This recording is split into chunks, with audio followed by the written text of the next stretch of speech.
सुप्रभात विद्यार्थियों। पौधार ग्रुप ऑफ एजुकेशन लीली लक्ष्मण की ऑनलाइन क्लास में आपका पुनः स्वागत करता हूं। और देखिए, इससे पहले जो वीडियो हमने बनाया था वो छायावाद का था।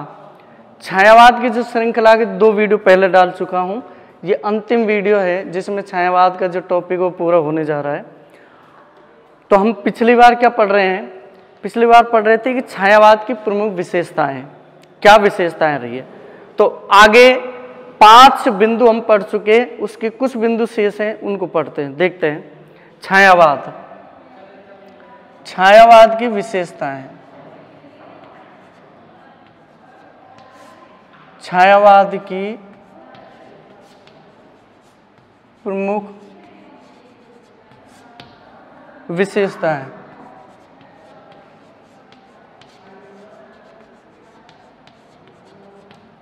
अब छायावाद की प्रमुख विशेषता जो हमने पढ़ी पहले, उससे पहले हमने 5 विशेषताओं के बारे में पढ़ लिया था।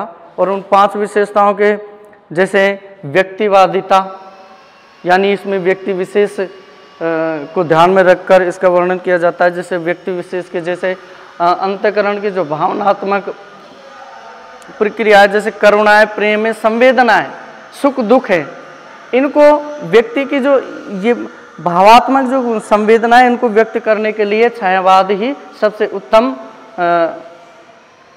विधा रही है। उसके बाद प्रकृति का चैतन्यीकरण, प्रकृति का सुरम्य और सुंदर अगर चित्रण हुआ है तो छायावाद के अंतर्गत हुआ है।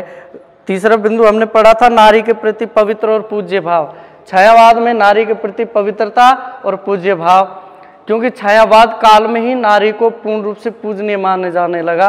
नहीं तो पहले नारी को बंधन युक्त माना जाता था, बंधन में माना जाता था, उसको स्वतंत्रता नहीं थी। लेकिन नारी को, उसके सौंदर्य को, उसके रूप को एक भावात्मक जो धरातल मिला, छायावाद में मिला। प्रणय भावना, जो प्रेम की जो पराकाष्ठा है, पहले भगवान श्री कृष्ण और राधा मीरा आदि को बनाकर, आधार बनाकर ये प्रेम की व्याख्या की जाती थी। लेकिन प्रेम की जो अभिव्यंजनात्मक जो व्याख्या की गई वो छायावाद के अंतर्गत की गई थी। उसके बाद सौंदर्यानुभूति, सौंदर्य की जो काव्य के अंतर्गत सौंदर्य की जो अनुभूति थी, पहले भगवान श्री कृष्ण, राधा और विभिन्न देवी देवताओं के माध्यम से सौंदर्य की अनुभूति काव्य में की जाती थी पूर्ववर्ती कवियों द्वारा। लेकिन छायावाद में आकर एक भावात्मक, एक संवेदात्मक अंतःकरण से निकली वो सौंदर्य अनुभूति से काव्य रचा जाने लगा। और अब पढ़ते हैं इसके आगे कल्पना की विवृत्ति और भावातिरेक। छठा बिंदु हम पढ़ते हैं कल्पना की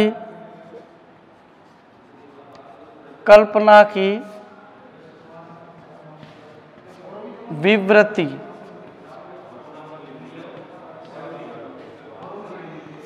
और भावातिरेक।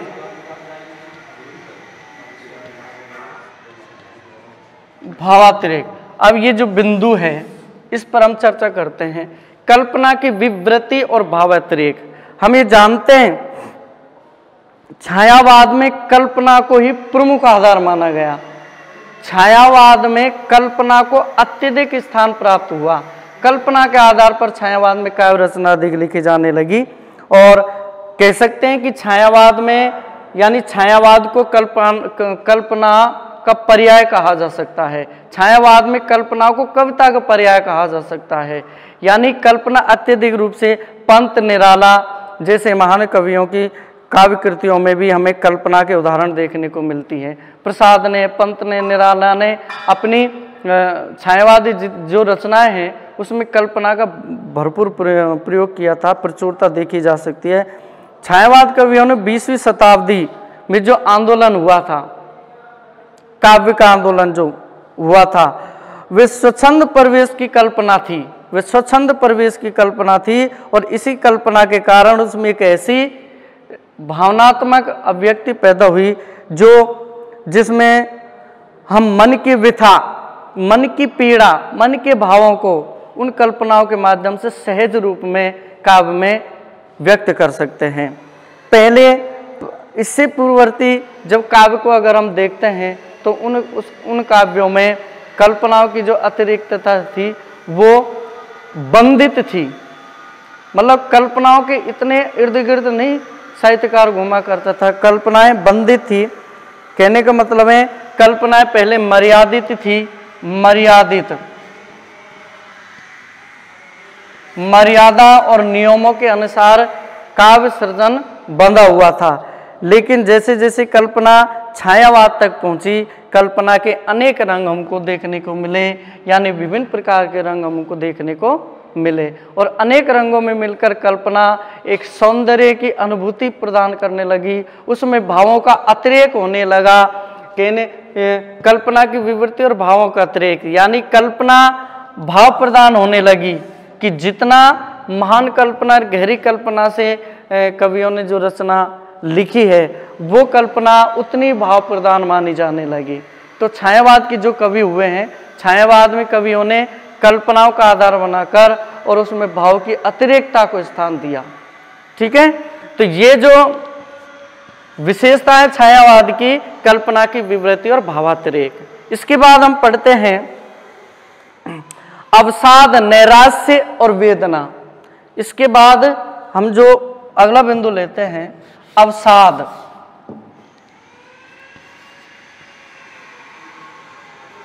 अवसाद,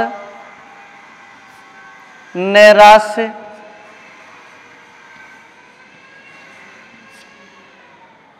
अवसाद, नैराश्य और वेदना।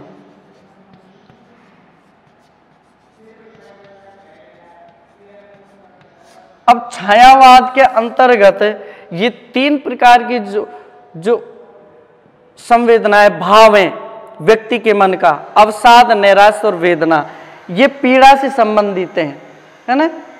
यानी व्यक्ति के मन में किसी न किसी प्रकार का अवसाद समाया हुआ है और किसी न किसी प्रकार से व्यक्ति इस समाज से, अपनी प्रवृत्तियों से निराशा की स्थिति में है।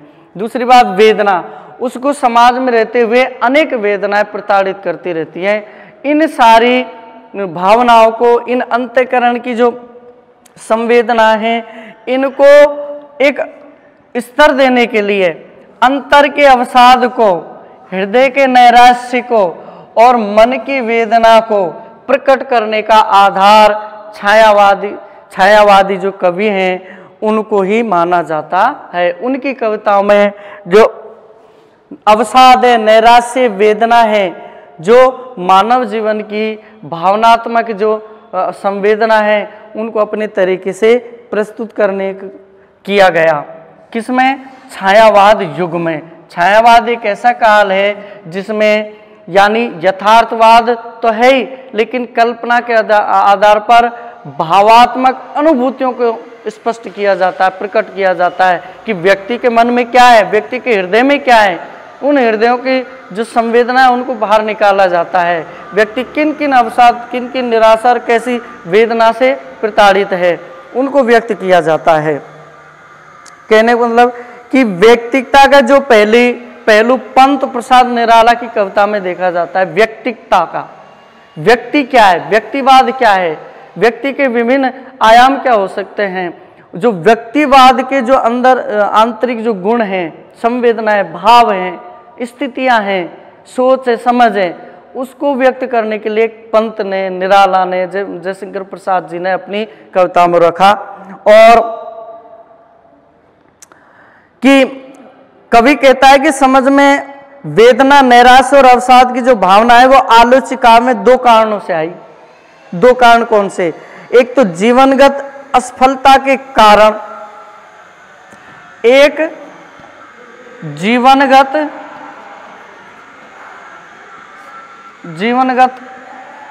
असफलता,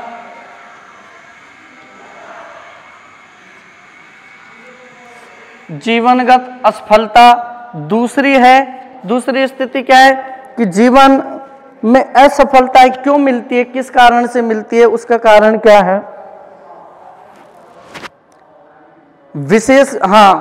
उसके बाद है दो कारण, जीवन की असफलता के कारण और स्थिति विशेष की तात्कालीन प्रक्रिया। स्थिति विशेष की तात्कालीन प्रक्रिया, यानी स्थिति विशेष की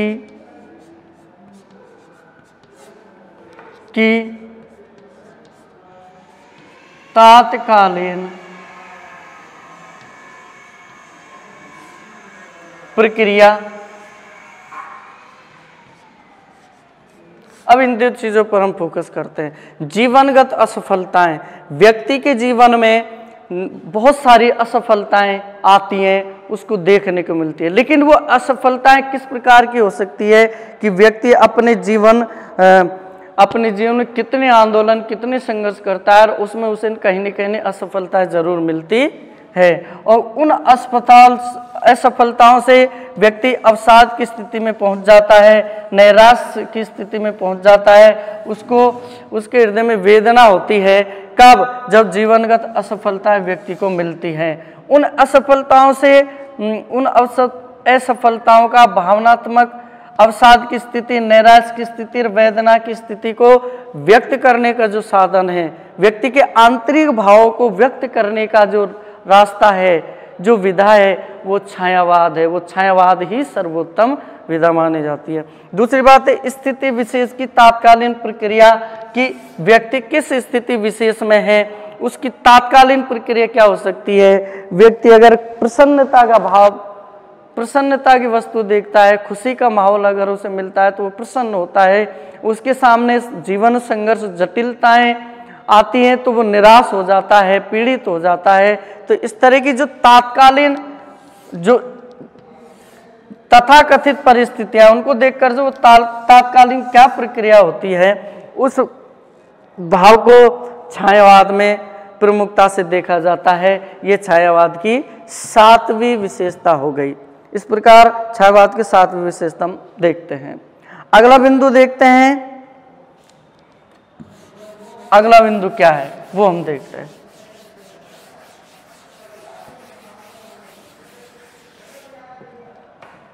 अगला बिंदु देखते हैं हम 8। इसमें बिंदु है कि अतीत प्रेम और सरल जीवन की ओर लौटने का भाव। बहुत अच्छा बिंदु है। अतीत प्रेम और सरल जीवन, सरल जीवन की ओर लौटने का भाव, लौटने का भाव। ये अतीत प्रेम और सरल जीवन की ओर लौटने का भाव। अब देखिए, जो प्रेम है, इस बिंदु पर हम अपना ध्यान आकर्षित करेंगे। अतीत प्रेम, अतीत में प्रेम की क्या परिभाषा थी? पूर्ववर्ती कवियों ने प्रेम को किस तरह व्यक्त किया था? पूर्ववर्ती कवियों ने प्रेम को स्थूल रूप में व्यक्त किया था, यानी भगवान श्री कृष्ण, मीरा, राधा और नायक नायिका जो चित्रण किया गया था कवियों के द्वारा, तो उसमें प्रेम को स्थूल रूप में, यानी मोटे रूप में प्रेम को व्यक्त किया था, जिसमें तन के प्रति आकर्षण था। तन के प्रति आकर्षण था। किसके प्रति? तन के प्रति आकर्षण, आकर्षण था। तन के प्रति आकर्षण था। कामुकता थी, कामुकता थी, कामुकता, यानी स्थूल प्रेम था, तन के प्रति आकर्षण था, कामुकता थी, वासना से लिप्त प्रेम था, हैं, जो नायक नायिका के शारीरिक सौंदर्य का वर्णन किया गया। लेकिन उससे जब छायावाद के कवियों ने जब छायावाद में कविताएं लिखी, छायावाद के काव्य में ये प्रेम न स्थूल से क्या हो गया, सूक्ष्म हो गया। ये प्रेम स्थूल से सूक्ष्म संवेदनाओं से युक्त हो गया। तन के प्रति आकर्षण नहीं रहा, प्रेम मन पर आधारित हो गया। किसके ऊपर? प्रेम मन के ऊपर आधारित हो गया। स्थूल से सूक्ष्म की ओर प्रेम बढ़ा, तन के प्रति आकर्षण खत्म हुआ और कवियों के मन में प्रेम की जो व्यंजना है वो मन के आधार पर टिकी। दूसरी बात कामुकता, कामुकता से व्यक्ति का मन हटा और सौंदर्य की ओर बढ़ा, सौंदर्य की ओर। और वो कैसा? अलौकिक, अलौकिक सौंदर्य की ओर उसका मन बढ़ा। यानी अब उसका जो प्रेम है वो कामुक नहीं है, वो अलौकिक प्रेम है। और अलौकिक प्रेम अत्यधिक आनंद प्रदान करने वाला होता है ना, जो व्यंजित होता है।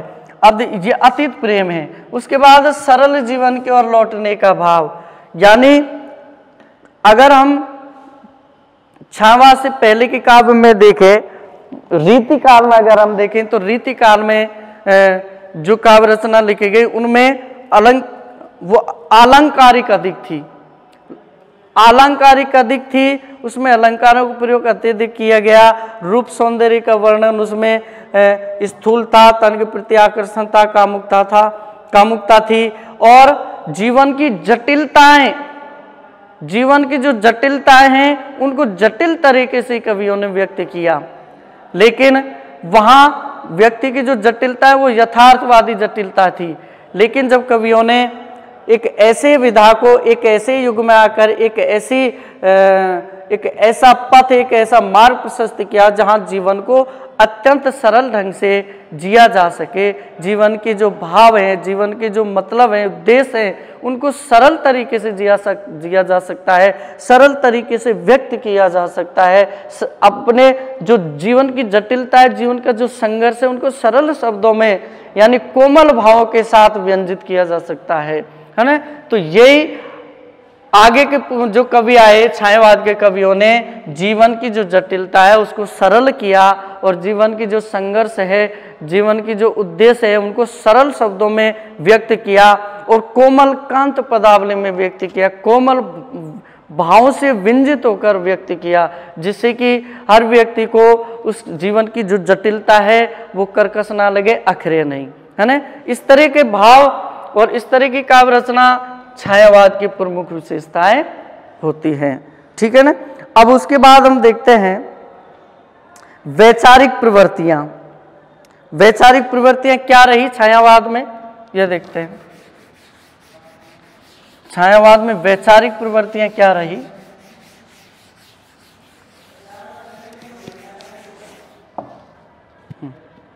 वैचारिक प्रवृत्तियां,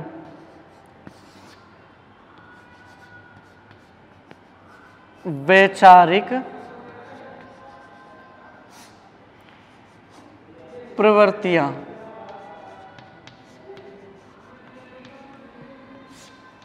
क्या रही? वैचारिक प्रवृत्तियां यानी छायावाद में विचारों की क्या प्रवृत्ति रही है, किस तरह के विचार छायावाद में निकल कर आए। काव्य सर्जना में छायावाद के कवियों ने अपने विचारों को किस तरह पुष्ट किया, क्या परिवर्तन हुआ विचारों में।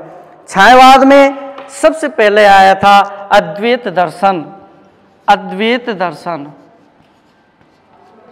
अद्वैत दर्शन, ठीक है। अद्वैत दर्शन की ओर छायावाद बढ़ा। उसके बाद धर्म के क्षेत्र में मानववाद, धर्म के क्षेत्र में मानववाद यानी धर्म के क्षेत्र में मानववाद, धर्म के क्षेत्र में मानववाद। उसके बाद राजनीति में विश्व बंधुता, राजनीति में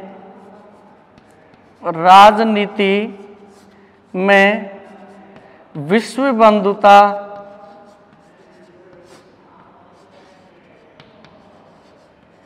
राजनीति में विश्व बंधुता। और उसके बाद क्या है? साहित्य में कलावाद, साहित्य में कलावाद, साहित्य में कलावाद। समाज में समन्वयता, सामाजिक समन्वयता, सामाजिक समन्वयता। आप देखिए इन विशेषताओं से युक्त वैचारिक प्रवृत्ति, इस तरह की वैचारिक प्रवृत्ति थी किसमें? छायावादी काव्य रचनाओं में। क्या था? अद्वैत दर्शन।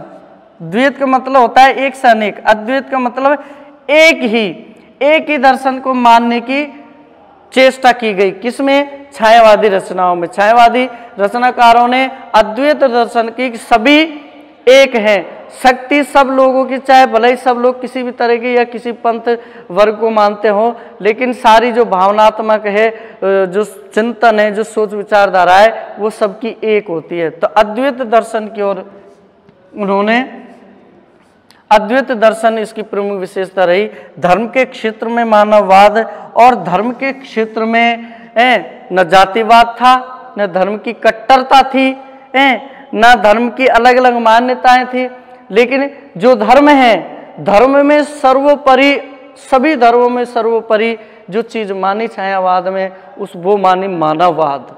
यानी व्यक्तित्ववाद को, मानव को सर्वोपरि माना, धर्म से भी बड़ा मानव माना, क्योंकि मानवता अगर है तो सभी धर्म सुरक्षित रह सकते हैं। इसमें जातिगत, धर्म, संप्रदाय, वर्ग भेद, मतभेद है ना, और तो इस तरह की जो नीतियां हैं वो छायावाद के काव्य में नहीं देखने को मिलती है। तो बहुत अच्छी बात है कि मानववाद की सृष्टि हुई। दूसरी बात, राजनीति में विश्व बंधुता, क्योंकि राजनीति एक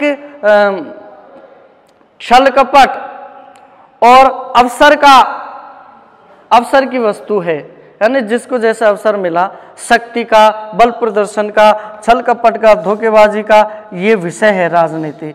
लेकिन छायावाद में राजनीति को भी विश्व बंधुता की ओर मोड़ा गया, यानी सभी विश्व के लोग बंधुत्वता की भावना से रहे। राजनीति के माध्यम से बंधुता की भावना पैदा की गई। किसमें? छायावाद के कवियों ने, छायावाद की काव्य में। और साहित्य में कलावाद, साहित्य में इससे पहले जो साहित्य लिखा गया वो लाक्षणिक था, आचार्यत्व के तत्वों से युक्त था,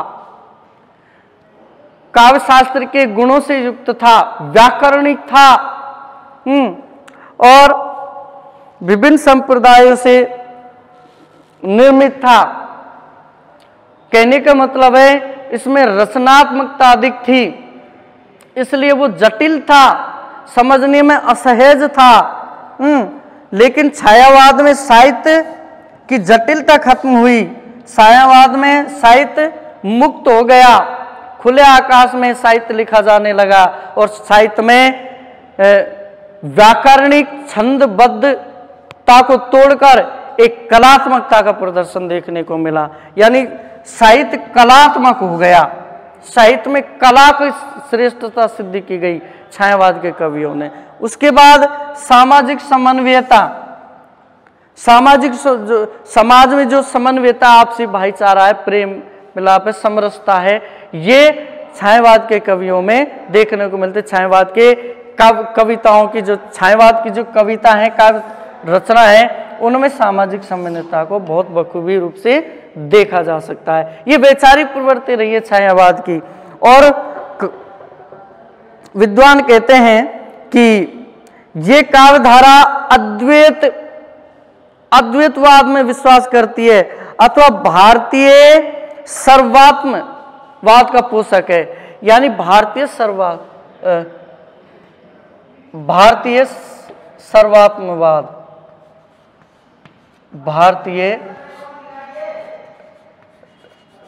सर्वात्मवाद,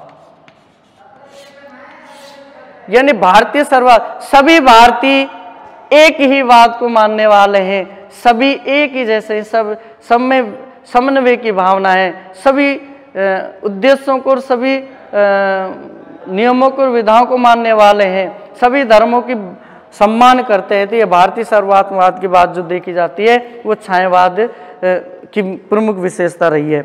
दूसरा कि मानवतावाद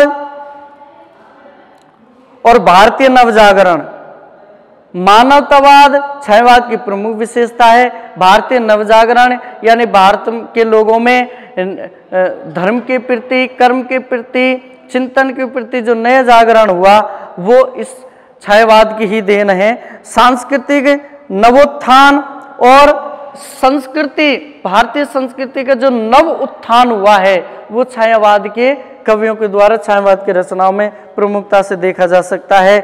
जैसे निराला ने बादल राग, अपनी कविता निराला जी ने बादल राग में, निराला जी की एक कविता है बादल राग। तो बादल राग में उन्होंने जीवन की विभिन्न परिस्थितियों, विभिन्न स्थितियों को व्यंजनात्मक रूप से प्रकट किया है। यानी इन सभी गुणों के आधार पर सभी गुण उनमें देखने को मिल जाते हैं। तो इस तरह की जब काव्य रचना की गई निराला पंत जयशंकर प्रसाद महादेव वर्मा के द्वारा, तो एक बहुत अच्छे यानी सुकोमल व्यंजित कोमल कांत पदावली से युक्त एक काव्य धारा का प्रचलन शुरू हुआ और जो सबके मन को प्रभावित करती चली गई। उसके बाद अंतिम जो बिंदु हम देखेंगे वो है शिल्प। शिल्प कैसा था छायावाद का?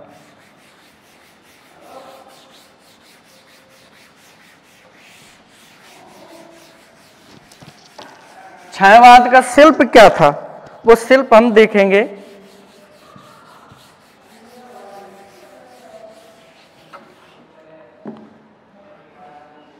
अंतिम छायावाद का शिल्प, छायावाद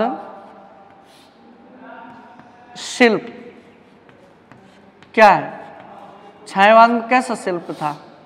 क्योंकि विभिन्न कालांतर में विभिन्न वादों में विभिन्न काव्य खंडों में अलग अलग प्रकार के शिल्प देखे गए, है ना। प्रारंभिक दौर में आदि कवियों ने, जब भक्ति काल था तो उसमें छंदों की प्रधानता थी, अलंकारिक काव्य रचनाएं लिखी जाने लगी, सवैयों में काव्य रचनाएं लिखी जाने लगी। तो वहाँ छंद, रस और अलंकार पर अत्यधिक जोर दिया जाता था। तो शिल्प थोड़ा ज्यादा व्याकरणिक और क्लिष्ट था, है ना। लेकिन छायावाद का शिल्प कैसा है? छायावाद का शिल्प था कोमल कांत पदावली, कोमल कांत पदावली,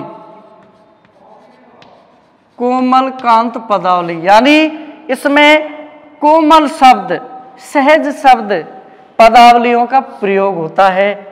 क्या? छायावाद की काव्य रचनाओं में। इसके बाद है कि चित्र भाषा का प्रयोग। इसमें चित्र भाषा का प्रयोग देखने को मिलता है। चित्र भाषा का प्रयोग,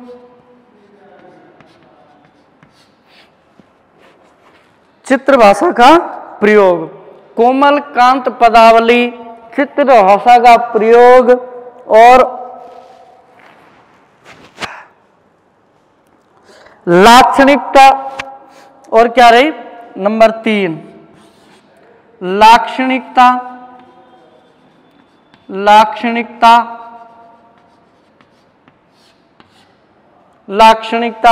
उसके बाद प्रतीकात्मकता, नंबर 4 प्रतीकात्मकता,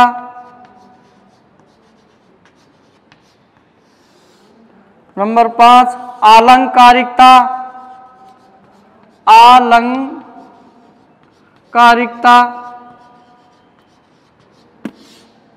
नंबर 6 छंदों का प्रयोग। ये आदि से युक्त जो रचनाएं छायावाद, आदि विशेषताएं देखी गई। छायावाद में शिल्प कैसा था? कोमल कांत पदावली, यानी कोमल शब्दों का, कोमल वर्णों का प्रयोग इसमें किया जाने लगा, जिसको पढ़ने से सहजता की अनुभूति हो, सरसता की अनुभूति हो और कोमलता की अनुभूति हो। इस तरह के शब्द योजन इस छायावाद की रचनाओं में देखा जाता है। चित्र भाषा, ये प्रमुख विशेषता है इसकी। चित्र भाषा का मतलब है ऐसी भाषाओं का ऐसी भाषाओं का प्रयोग किया जाता था, ऐसी भाषा का प्रयोग किया जाता, ऐसे